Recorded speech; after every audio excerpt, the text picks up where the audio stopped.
भाग 1। अजीब सपना। रात का समय था और चांदनी अपनी छत पर सो रही थी।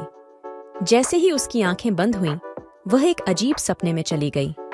वह देखती है कि वह एक घने जंगल में है। जंगल में अजीब अजीब आवाजें आ रही थीं। अचानक एक बूढ़े आदमी और एक बूढ़ी औरत का हंसता हुआ चेहरा उसके सामने आ जाता है। भाग 2। जंगल की यात्रा। चांदनी, आप कौन हैं? दादा, मैं दादा हूं और ये मेरी दादी। हम यहाँ इस जंगल के रहस्य को खोजने आए हैं। क्या तुम हमारे साथ चलोगी? चांदनी, बिल्कुल। यह जंगल तो बहुत ही रोमांचक लग रहा है। भाग 3। जादुई पेड़। दादी, चलो सबसे पहले उस जादुई पेड़ के पास चलते हैं। वहां हमें कुछ महत्वपूर्ण सुराग मिल सकते हैं। वे तीनों जादुई पेड़ के पास पहुंचे। पेड़ पर एक सुनहरा दरवाजा था। दादा, यह दरवाजा एक अलग ही दुनिया में ले जाएगा, परंतु इसे खोलने के लिए हमें एक पहेली सुलझानी होगी। भाग 4। पहेली। पेड़ के दरवाजे पर लिखा था, 2 आंखें हैं पर कुछ देखता नहीं, 2 कान हैं पर कुछ सुनता नहीं, मुंह है पर कुछ खाता नहीं। बताओ वह क्या है? चांदनी थोड़ी देर सोचने के बाद बोलती है, यह तो कचरा डिब्बा है। जैसे ही उसने उत्तर दिया, दरवाजा खुल गया और वे तीनों एक रंगीन दुनिया में पहुंच गए। भाग 5। अजीब जीव। इस नई दुनिया में हर जगह रंग बिरंगे फूल और अजीब अजीब जीव थे। एक छोटे से जीव ने आकर कहा, आप लोग कौन हैं और यहाँ क्या कर रहे हैं?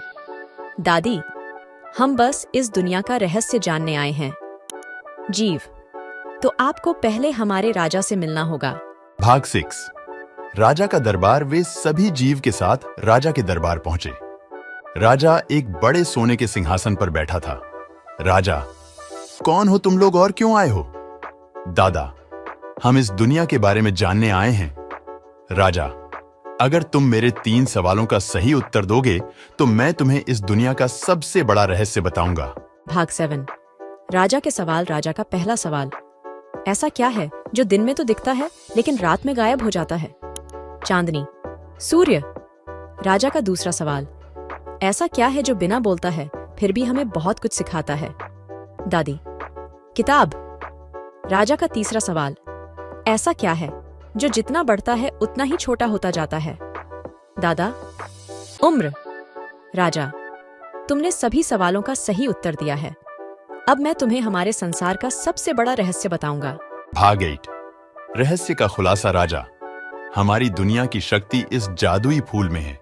जो भी इस फूल को छूता है उसकी हर मनोकामना पूरी होती है, परंतु यह फूल केवल एक सच्चे दिल वाले व्यक्ति के लिए ही खिलता है। चांदनी ने जादुई फूल को छुआ और उसकी आंखें खुल गईं। वह फिर से अपनी छत पर थी, पर उसके हाथ में वही जादुई फूल था। दादा दादी की कहानियां हमेशा कुछ सिखाती हैं और यह कहानी भी हमें सच्चाई और दिल की पवित्रता का महत्व बताती है।